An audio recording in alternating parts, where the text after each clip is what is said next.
right. So far what you have seen is you've seen the traffic flow that was happening from inside to outside. You saw the connection table got created, which allowed the TCP-based traffic to happen, but nothing was allowed from outside to inside, right? And you saw that the two traffic on the firewall, that is your ICMP traffic, is allowed by default, and you can ping, the connected ports of my firewall from any of the interfaces. And also one more thing to be concerned over here is I've got a couple of interface in DMZ, and they are placed in the same security level. So can any traffic work between them? The answer is no. So for example, let's say I go to R4 and configure a static route to reach 192.168.3.0, is DMZ3 network via 192.168.4.10, my firewall. And similarly, I go and configure a static route on R3 to reach 192.168.4.0, which is via 192.168.3.10 on the firewall. So if you look on R3, show IP route static, you have a route to reach DMZ4 router. And if you look into R4, you have a static route to reach the DMZ3 router. Okay, let's enable telnet on both of them. Line VTY04, password Cisco, login, transport input all, and say a device password is also Cisco. Same thing on 3.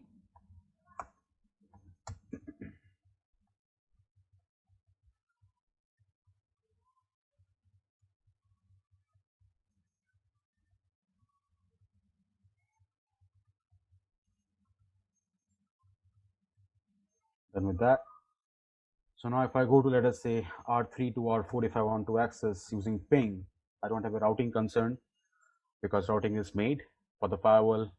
Both the DMZ3.4 is directly connected. So from R3, if I try to ping 192.168.4.4, this ping will not happen. The reason being we are trying to travel from between the same security level, right? So nothing is allowed between the same security levels. You can see ICMP is not getting allowed. And also if you are thinking for telnet from R3 to R4, this will also not happen. Again, the reason being we are trying to reach from same security level. All right. So to make things happen, I mean, what you can do is you have to go to the firewall, as I've told you. You have to give that special command to allow the traffic, which is same security traffic, permit interface. It's a global command. Once you give this particular command, what happens is all kinds of traffic will be allowed between the interfaces flying on the same security level. So now if I try to ping 192.168.4.4, this works. And also if I try to telnet 192.168.4.4, even this also. Let's show users. R3 is logged in. So all traffic will be allowed eventually with this. Now to block anything, to allow anything to be granular, you have to write ACL, and regarding ACL, we'll see it in the next class.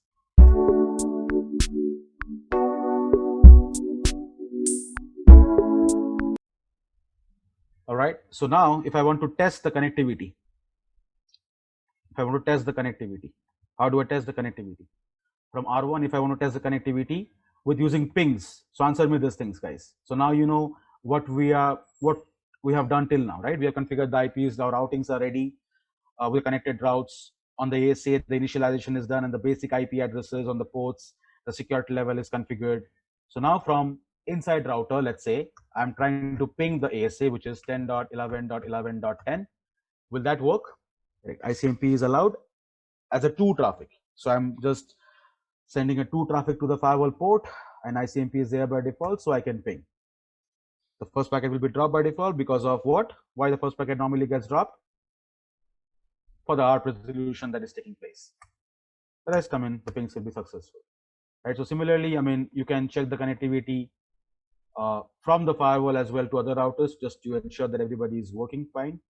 So from the ASA, if you try to ping, which is 192.1.20.2, if you want to ping 92.168.4.4,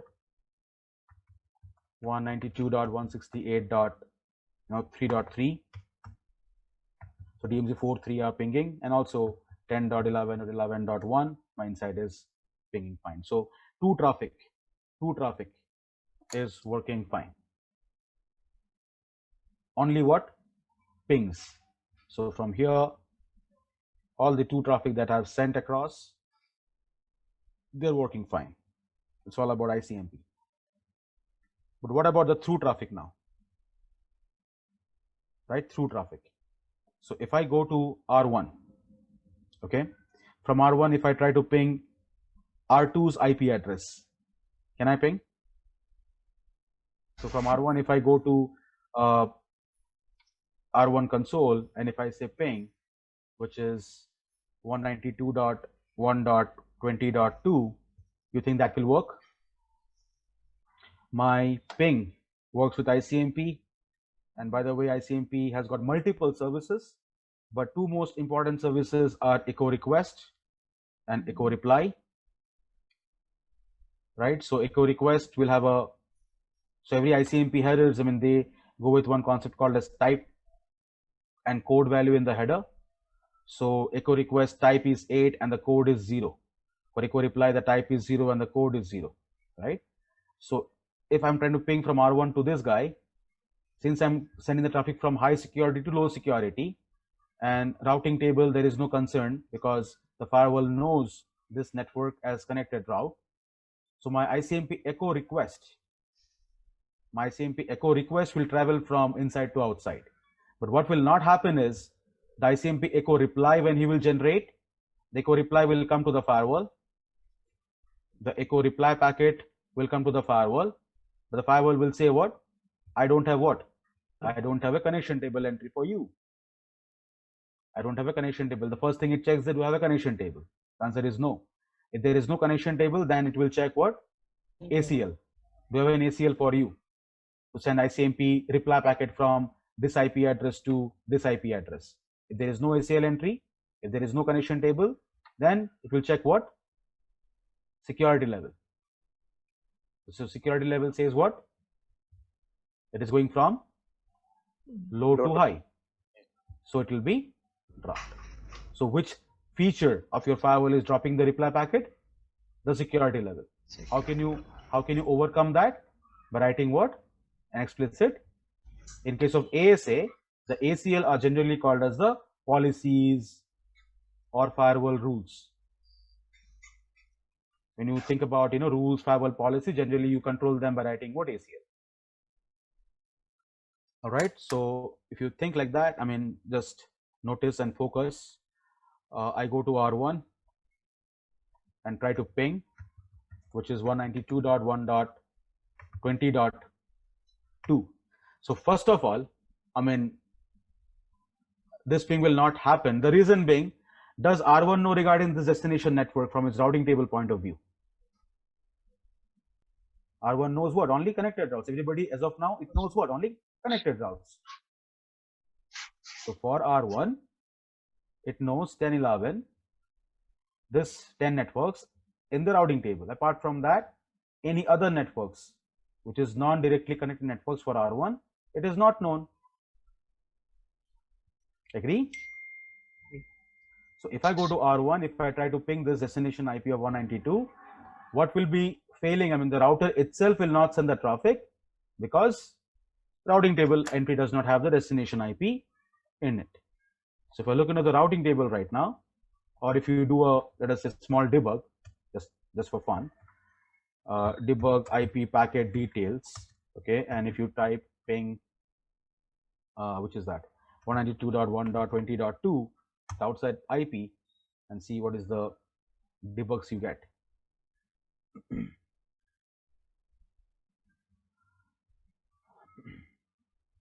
What do you get here? So generating the echo request, that is type 8 code 0, You're sending the traffic from 10.1.1.1 to the destination. You're generating that, not sending it, because it is unroutable from your routing table point of view. If you look show IP route, you see that regarding 192, there is no entry known. First of all, you need to solve this problem, right, of routing. So generally, let us say, generally what I'm doing is, I would be running protocol later, but generally, I'm just saying that I have a static route to reach 192.168, 192.1.20.0, which is via 10.11.11.10 as my next stop. So I'm configuring a static route on R1 so that I reach this network 192 via 10.11.11.10. So now if I look, show IP route static, I have a static entry to reach that network, right? But what will happen next is again R2 to reply back to 10.11 people, he will not have a route. So let's go to R2 and also configure a routing entry for that. So on R2, I say IP route 10.11.11.0, which is via 192.1.20.10.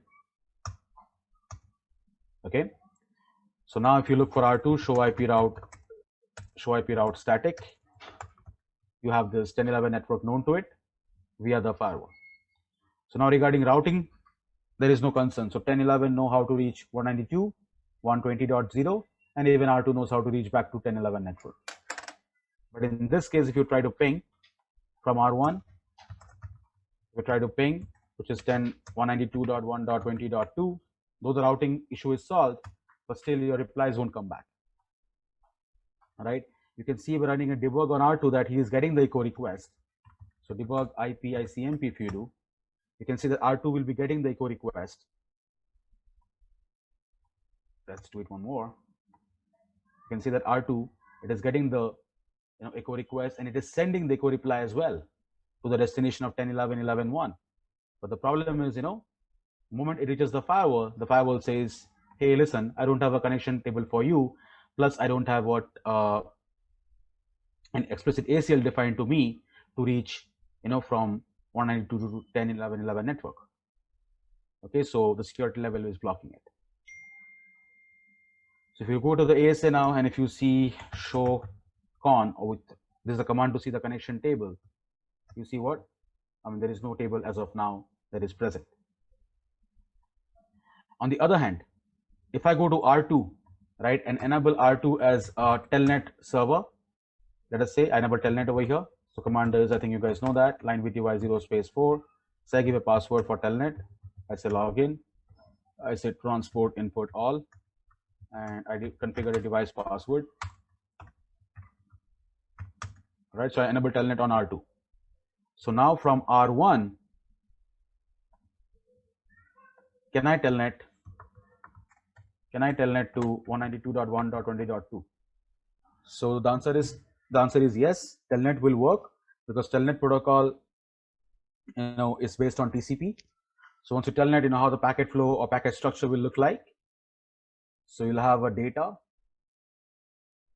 at layer 7. This is your telnet traffic, and this is telnet traffic will be actually encapsulated by TCP at layer 4. The source port number is a random, say it is 1095. Destination number is 23 for telnet as a port number. Then you will have the layer 3 header, where you will add the source IP, you will add the destination IP. Source IP is actually from R1, so it is 10.11.11.1. Destination IP is 192.1.20.2. Then you'll have the MAC address of yourself and the default gateway to send the traffic.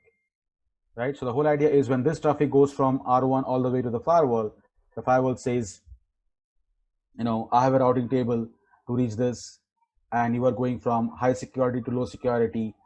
And since it is a TCP based traffic, so let me create a connection table also for you. So in the connection table, the firewall will actually have a reflexive entry. So whoever is the source will become destination, whoever is the destination, that becomes the source. So this was the source port number. This is your destination port number. So in the connection table, when you look for, it will have the source IP. It will have the source IP as 192.1.20.2, and the destination would be 10.11.11.1. Regarding the port numbers, the source port number should be 23. The destination port number should be 1095. So basically in the connection table, it is trying to allow the traffic from exactly from these guys, right? So when the telnet session gets established, I mean, you know that it is based on TCP three-way handshake. So since it is a TCP traffic, telnet will be established based on TCP three-way handshake. So basically when the SYN packet, so basically telnet is basically you are sending the TCP SYN packet over here. When the SYN packet is traveling from inside to the outside, this is the SYN packet will be allowed, and on the connection table this entry will be there, because of which the SYNAC will come back. So you send SYN and the SYNAC will come back from R2 towards R1 because of the connection table, and then when you send back ACK, it will go and the session will be established. So the whole idea is telnet will work fine, ensuring that it is TCP based traffic and connection table is maintained. So let's do a telnet over here, and you can see it is working great. Cisco, I can go to the device, I can see password, right? So I went to R2 from R1, and if I see here show users, I can see who has logged in, and I can say 10.11.11.1 has logged into R2. Let the session be there, and if I go to the firewall now, and if I see show con or show connection table, so I can see that there is a entry in the firewall regarding this connection table. So the connection table is allowing the traffic from outside, which is TCP based traffic. This is the source IP, this is the source port number, going to inside, this is the destination IP, this is the destination port number. All right, this is actually the connection table in use, and because of which the return traffic is allowed to come back. So let's exit the session, and if I go to, let us say, R1 now, so from at R1, let us say if I enable telnet, so line VTY 04, password Cisco, login, and transport input all, enable secret Cisco. If I enable telnet on R1, can anyone answer me this? If I go to R2, from R2 can I telnet, or can I ping to 10.11.11.1? Is it possible? Can I ping from R2 to R1? The answer is no. The basic reason is what? Low security to high security. This ping will never work. If I want to allow it, what should I do? Write an ACL, correct. All right. So now can I telnet to this guy again? 10.11.11.1. Again, low to high. And here it is because the telnet session is getting initiated from outside, right? So this will not happen. So inside can telnet to outside, but outside can't telnet to inside. All right.